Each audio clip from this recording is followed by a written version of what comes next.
ایک صاحب نے سوال کیا ہے کہ جادو سے بچنے کے لیے کوئی وظیفہ بتا دیں۔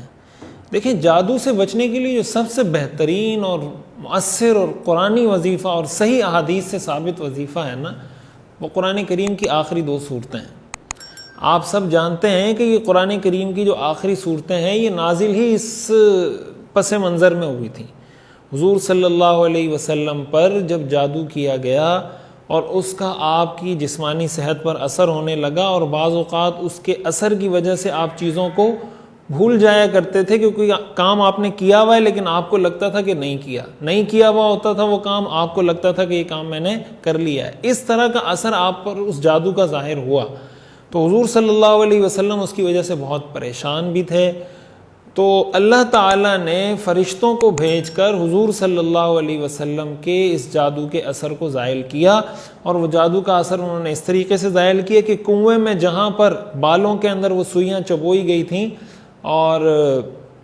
مختلف گرہیں لگائی گئی تھی، تو اللہ تعالیٰ نے ان فرشتوں کو یہ حکم دیا اور حضور صلی اللہ علیہ وسلم کو اطلاع دی گئی، تو آپ نے صحابی کے ذریعے اس کو نکالا اور ایک ایک گرہ کھولتے تھے اور ایک ایک آیت پڑھتے تھے، قل اعوذ برب الفلق من شر ما خلق ومن شر غاسق اذا وقب ومن شر النفاثات فی العقد ومن شر حاسد اذا حسد۔ تو یہ جو 2 صورتیں ہیں نا، حدیث شریف میں آتا ہے حضور صلی اللہ علیہ وسلم رات کو سوتے وقت یہ 3 دفعہ پڑھ کر اپنے ہاتھ مبارک پر اس کو چف کر کے پورے جسم پر آپ ہاتھ پھیر دیا کرتے تھے۔ اسی طرح فجر کے بعد، فجر کی نماز کے بعد 3 دفعہ اس کو پڑھیں، مغرب کی نماز کے بعد 3 دفعہ پڑھیں، اور ہر نماز کے بعد ایک ایک دفعہ پڑھ سکیں تو بہت اچھی بات ہے۔ رات کو سوتے وقت جب آپ بستر پر جائیں تو 3 دفعہ قل اعوذ برب الفلق، 3 دفعہ قل اعوذ برب الناس، اس کو پڑھیں۔ یہ سنت سے ثابت ہے، صحیح احادیث سے ثابت ہے۔ اس کو اپنے ہاتھ پر دم کریں، اور دم کرنے کے بعد اپنا ہاتھ پورے جسم پر، سر پر، جہاں جہاں ہاتھ پہنچتا ہے وہاں تک ہاتھ پہنچا کر اس کو پھیر دیں۔ اسی طرح فجر کے بعد جب 3 دفعہ پڑھیں تو اس وقت بھی اس کو اسی طرح ہاتھ پہ دم کر کے پورے جسم پر پھیر دیں۔ مغرب کے بعد جب پڑھیں تو اس وقت بھی دم کر کے پورے جسم پر اس طرح پھیر دیں۔ یہی دم کر کے آپ جس پر جادو کا اثر ہے اس کو پانی بھی پلا سکتے ہیں، اس کے کھانے پر بھی دم کر سکتے ہیں، کسی میٹھی چیز پر دم کر کے بھی دے سکتے ہیں، یا اس کو دم کر کے کھلاتے رہیں کہ روزانہ آپ 3 دفعہ یہ پڑھ کر اس کو دم کر کے پانی پلا دیں، کھانا کھلا دیں۔ اللہ تعالیٰ کی ذات سے امید ہے کہ اس کے اثرات اور اس کی جو اس کے نقصانات ہیں اللہ تعالیٰ اسے حفاظت فرمائیں گے۔ اسی کے ساتھ ساتھ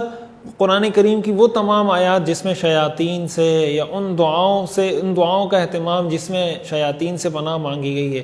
اعوذ باللہ من الشیطان الرجیم ہے، اس کو پڑھیں۔ لا حول ولا قوت الا باللہ، اس کو پڑھیں۔ رب انی اعوذ بک من ہمزات الشیاطین واعوذ بک رب ان یحضرون، اس کو پڑھیں۔